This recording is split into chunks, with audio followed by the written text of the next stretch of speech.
Hello बच्चों, चलिए प्रश्न को पढ़ते हैं और समझते हैं। लिमिट एम का मान अनंत की ओर अग्रसर है। कॉस एक्स बटा एम पूरे की घातांक एम का मान है और हमें इसके लिए विकल्प ए बी सी और डी ये चार विकल्प दिए गए हैं, जिनमें से हमें सही विकल्प का चुनाव करना है। प्रश्न को हल करने से पहले हम प्रश्न के लिए मुख्य अवधारणा लिख लेते हैं। तो प्रश्न के लिए मुख्य अवधारणा, जिसकी सहायता से हम इस प्रश्न को हल करेंगे। मुख्य अवधारणा में हम सीमा ज्ञात करने के लिए एक नियम है जिसका प्रयोग हम यहाँ पर करेंगे, वह है एल हॉस्पिटल नियम। एल हॉस्पिटल हॉस्पिटल्स नियम। तो ये नियम क्या होता है, इसको हम समझ लेते हैं कि यदि यदि सीमा सीमा 0/0 या अनंत बटा अनंत रूप में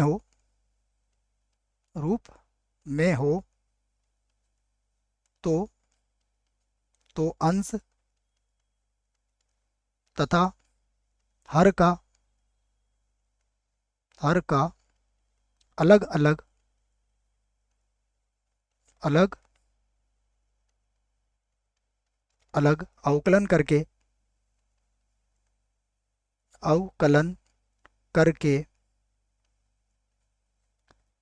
करके अनिधारी रूप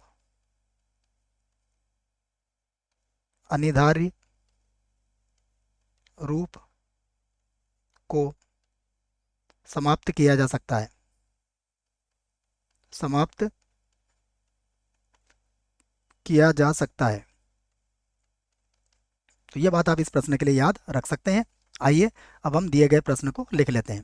तो जो प्रश्न हमें दिया गया है वो क्या है, देखिए। इस पूरे प्रश्न को मैं बच्चों सबसे पहले एल के बराबर मान लेता हूँ। क्यों? क्योंकि हमें यहाँ पर दोनों पक्षों में लघुगणक की भी आवश्यकता पड़ेगी। तो मैं लिख लेता हूँ, माना हमारा जो प्रश्न है वो एल के बराबर है। तो एल बराबर कितना हो गया? एल बराबर हो गया लिमिट एम का मान किसकी ओर अग्रसर है? एम का मान अनंत की ओर अग्रसर है। उसके बाद हो जाएगा यहाँ पर कॉस एक्स बटा एम। यहाँ लिख लेते हैं कॉस एक्स बटा एम और पूरे की घातांक कितनी है? पूरे की घातांक के एम है ना। एल की जगह बच्चों में इसको वाई मान लेता हूँ, क्योंकि फिर लघुगणक में हमें बार बार एल लिखना पड़ेगा। तो यहाँ पर मैं इसकी जगह क्या लिख लेता हूँ, इसको वाई मान लेता हूँ। ठीक है, तो ये वाई बराबर मान लिया है मैंने।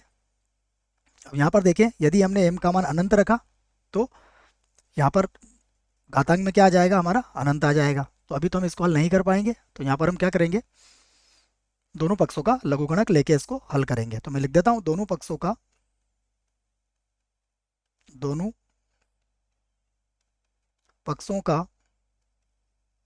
लघुगणक या फिर लॉग लेने पर। तो दोनों पक्षों का यदि हम लघुगणक लेंगे तो देखिए क्या बन जाएगा, ये हो जाएगा लॉग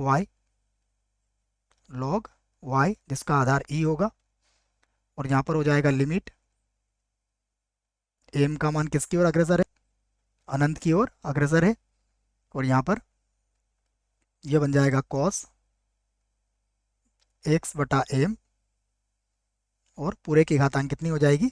पूरे की घातांक यहाँ पर लॉग भी ले लेते हैं बच्चों, यहाँ पर लिख देते हैं लॉग जिसका आधार ई है। और यहाँ पर लिख दिया मैंने एम। ठीक है ना। मैं चाहूँ तो यहाँ लिख देता हूँ बच्चों, ये कौन सा रूप है, देखो। अगर अनंत रखेंगे तो कॉस जीरो का मान 1 होता है, तो मैं लिख भी देता हूँ कि ये 1 की घात अनंत रूप है। याद रखें आप। और सामान्यतः अगर इस रूप में होता है तो लघुगणक लेके हम प्रश्न को हल करते हैं। फिर से अब हो जाएगा ये लॉग वाई जिसका आधार ई है। देखिए लॉग एम की घात एन से एम तो आगे आ जाएगा, तो एम को हम आगे लिख लेते हैं। आगे क्या लिमिट के बाहर लिख दिया गलती से बच्चों, क्योंकि इसी के संगत तो लिमिट है, यही चर होगा हमारा। तो लिमिट एम का मान किसकी ओर अग्रसर है? अनंत की ओर अग्रसर है। तो जैसे हम लघुगणक लेंगे तो ये हो जाएगा लॉग और एम को आगे लिख दिया हमने। और ये हो जाएगा हमारे पास लॉग कॉस एक्स बटा एम। ठीक है, आधार इसका ई है। अब यहाँ पर अगर आप इस एम को बटे के बटे में लिखें तो कुछ इस प्रकार से लिखा जाएगा, लॉग वाई आधार ई है इसका। यहाँ पर हो जाएगा लिमिट एम का मान किसकी ओर अग्रसर है? अनंत की ओर अग्रसर है। और मैं इसे कुछ इस प्रकार लिख दूंगा, लॉग कॉस एक्स बटा एम, ठीक है, और बटे में लिख दूंगा मैं 1/m, लिखा जा सकता है, आधार ई होगा इसका। अब हम यहाँ पर प्रतिस्थापन का प्रयोग कर लेते हैं, चाहे तो समीकरण एक बना लेते हैं, अन्यथा कोई आवश्यकता नहीं है। मैं यहाँ पर 1/m को बच्चों n मान लेता हूँ, तो मैं इसी बात को लिख लेता हूँ कि माना माना 1/m बराबर कितना है, n है। तो अब देखिए, यदि यदि m का मान किसकी ओर अग्रसर है, अनंत की ओर अग्रसर है, तब n का मान किसकी ओर अग्रसर हो जाएगा, अब शून्य की ओर अग्रसर हो जाएगा।